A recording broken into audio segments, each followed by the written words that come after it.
अगर आपके सेंटर पर सबसे ज़्यादा बैंक ऑफ बड़ौदा के ग्राहक आते हैं आधार कार्ड के माध्यम से निकासी करने के लिए, और अभी भी आपके सीएसपी सेंटर पर अगर बैंक ऑफ बड़ौदा की निकासी हो रही है किसी भी कंपनी के यूबीएस आईडी से, तो ये वीडियो आपके लिए बहुत महत्वपूर्ण साबित हो सकती है। इस वीडियो को पूरा अंत तक आप ज़रूर देखिएगा। दोस्तों, मेरा नाम है बिलाल खान और आप देख रहे हैं स्मार्ट शॉप।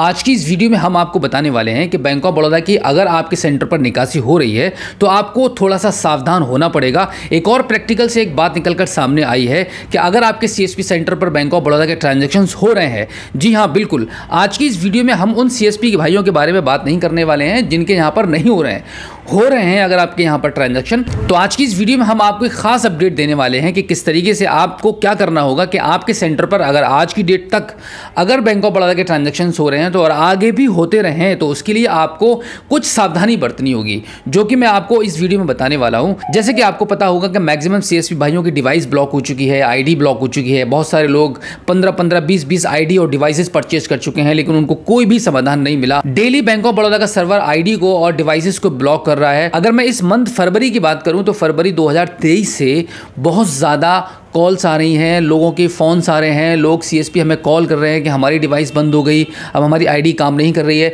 यानी कि बैंक ऑफ बड़ौदा अभी भी रुका नहीं है आपकी आईडी और आपकी डिवाइस को ब्लॉक करने में। जहां आप एक छोटी सी गलती करेंगे और आपकी कोई भी उस गलती की माफ़ी नहीं होगी, तुरंत ऑन द स्पॉट आपकी डिवाइस भी ब्लॉक होगी और आपकी आईडी भी बैंक ऑफ बड़ौदा के सर्वर पर ब्लॉक हो जाएगी। तो हम बात कर रहे हैं कि अगर आपके सेंटर पर बैंक ऑफ बड़ौदा के ट्रांजैक्शंस हो रहे हैं और आप चाहते हैं कि आगे भी होते रहें, तो आपको एक छोटा सा काम ये करना होगा। यानी कि काम करना यह है कि आपको कुछ गलतियां आप कर रहे हैं छोटी छोटी, वो आपको बंद कर देनी है। अगर वो गलती आप बंद कर देंगे तो मैं गारंटी के साथ आपको 100% गारंटी के साथ, ये दावे के साथ ये बात कह सकता हूं कि आपकी डिवाइस कभी भी ब्लॉक नहीं होगी। आपकी डिवाइस ब्लॉक होती है आपकी एक छोटी सी गलती की वजह से, क्योंकि आपके अंदर बैंक ऑफ बड़ौदा का ही ट्रांजैक्शन करने का एक लालच बसा हुआ है, जिसकी वजह से आप अपने डिवाइस को ब्लॉक करा देते हैं। पहले आपकी डिवाइस ब्लॉक होती है, उसके बाद आपकी आईडी का नंबर आता है ब्लॉक करने का।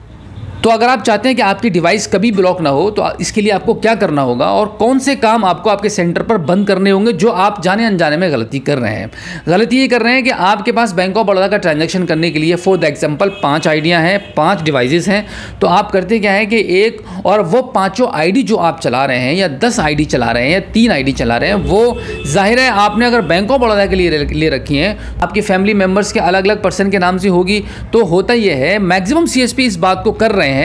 प्रैक्टिकली मैं आपको ये चीज़ बता रहा हूँ, जब आप किसी भी ग्राहक का पैसा विड्रॉल कर रहे होते हैं, फॉर द एग्जांपल आपके नाम से जो सीएसपी आईडी है उसके थ्रू अभी आपने लॉगिन कर रखा है, आप उस आईडी को लॉगिन करके काम कर रहे हैं और कस्टमर्स आपके पास कंटिन्यू आ रहे हैं और बीच बीच में कुछ कस्टमर्स का सस्पेक्टेड फ्रॉड का एरर आ जाता है। तो आप क्या करते हैं कि फटाक से दूसरी कंपनी की आईडी आप लॉगिन करते हैं और एक नई डिवाइस को उस सिस्टम में ठोक देते हैं और फिर आप ट्रांजैक्शन करना शुरू कर देते हैं। तो मैं आपको बता दूं कि यही सबसे बड़ी आपकी गलती है।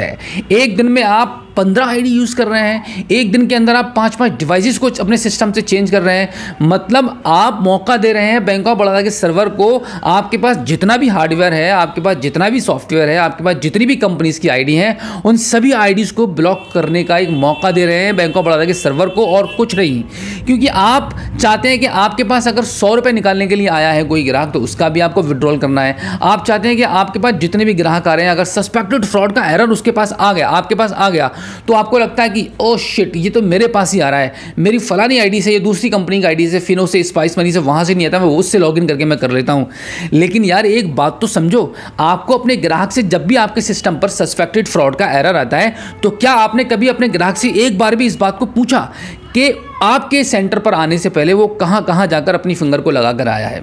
अगर वो आधे घंटे के अंदर 4 जगह फिंगर लगा चुका है तो डेफिनेटली आपके यहां पर ट्रांजैक्शंस हो रहे हैं या नहीं हो रहे हैं, तब भी आपके सेंटर पर सस्पेक्टेड फ्रॉड का एरर आ ही जाएगा। आप इस एरर को किसी भी कीमत पर नहीं रोक पाएंगे। मैं आपको बता दूं कि बैंक ऑफ बड़ौदा को छोड़ दीजिए, अगर कोई स्टेट बैंक ऑफ इंडिया का ग्राहक आता है, कैनरा बैंक का ग्राहक आता है या इसके अलावा कोई और बैंक का ग्राहक आता है, अगर वो 30 मिनट्स के अंदर अंदर कहीं और 3 बार फिंगर लगाकर या 2 बार फिंगर लगाकर आया है और आपके पास आ रहा है फिर चौथे टर्न पर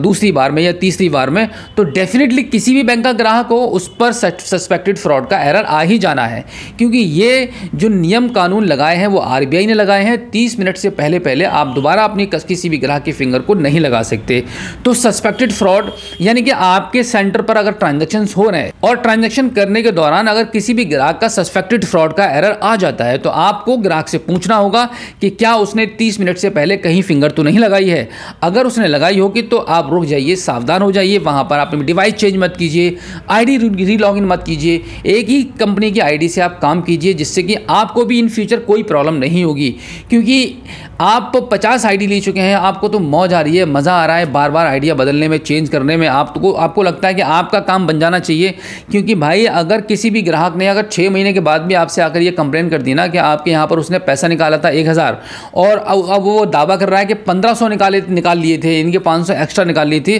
तो आपके पास कोई प्रूफ नहीं होगा, आपको बिल्कुल ध्यान नहीं होगा कि आपने उस ग्राहक का किस कंपनी की आईडी से विड्रॉल किया था। क्योंकि ना तो आप रजिस्टर्ड मेंटेन करते हैं, ना तो ग्राहक को रिसिप्ट देते हैं, ना ग्राहक से कोई सिग्नेचर कराते हैं, कोई तो प्रूफ है नहीं आपके पास। क्योंकि सिर्फ आपको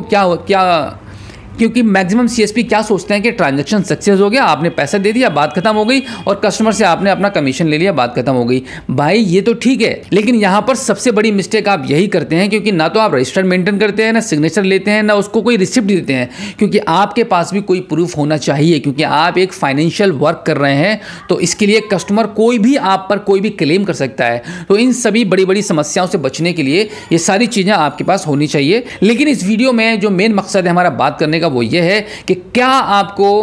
कैसे आप बच सकते हैं अपनी आईडी को और अपनी डिवाइसेस को ब्लॉक कराने से बैंक ऑफ बड़ौदा के सर्वर पर। वो पूरा प्रोसेस मैंने आपको बता दिया है कि जो गलतियां आप करते हैं वो उन गलतियों को करने से आप रुक जाइए, तो डेफिनेटली आपके ट्रांजैक्शंस होते रहेंगे और आपकी आईडी बैंक ऑफ बड़ौदा के सर्वर पर कभी भी ब्लॉक नहीं होगी। इस मंथ में सबसे ज्यादा आईडीज और डिवाइसेस ब्लॉक हो रही हैं बैंक ऑफ बड़ौदा के सर्वर पर लोगों की, क्योंकि अब तक जितने भी सीएसपी के यहाँ पर बैंक ऑफ बड़ौदा के ट्रांजैक्शन हो रहे थे, फॉर द एग्जाम्पल अगर हम बात करेंगे 100 लोगों के अगर यहाँ ट्रांजैक्शन हो रहे थे, तो 60 लोगों के यहाँ पर ट्रांजैक्शन बंद हो चुके हैं। चाहे वो डिवाइस ब्लॉक होने का कारण हो या आईडी ब्लॉक होने का कारण हो, कुछ ना कुछ जरूर मिस्टेक हुई है आप सभी सीएसपी भाइयों की तरफ से, तभी बैंक ऑफ बड़ौदा का सर्वर एक्शन लेता है। अदरवाइज जिनके यहां पर ट्रांजैक्शन हो रहे हैं वो आज भी हो रहे हैं, लेकिन अब रेशियो कम होता चला जा रहा है। बहुत सारे सीएसपी परेशान हो चुके हैं, ट्रांजैक्शन होते होते बंद हो जा रहे हैं। अब आपको सावधान रहना पड़ेगा, क्योंकि बैंक ऑफ बड़ौदा बिल्कुल भी किसी को भी बख्शने वाला नहीं है। आपसे एक छोटी सी गलती होने का इंतजार कर रहा है, जैसे आप कोई मिस्टेक करेंगे और आपका काम तमाम हो जाएगा, फिर से आप हाथ पर हाथ रखकर बैठ जाएंगे और सोचते रहेंगे कि बैंक ऑफ बड़ौदा का ट्रांजैक्शन आपका कैसे स्टार्ट होगा। तो दोस्तों इस वीडियो में जो जानकारी दी है वो बिल्कुल प्रैक्टिकली है। आई होप आज की अपडेट आपको अच्छी लगी होगी। हमारी इस वीडियो को आप अपने दोस्तों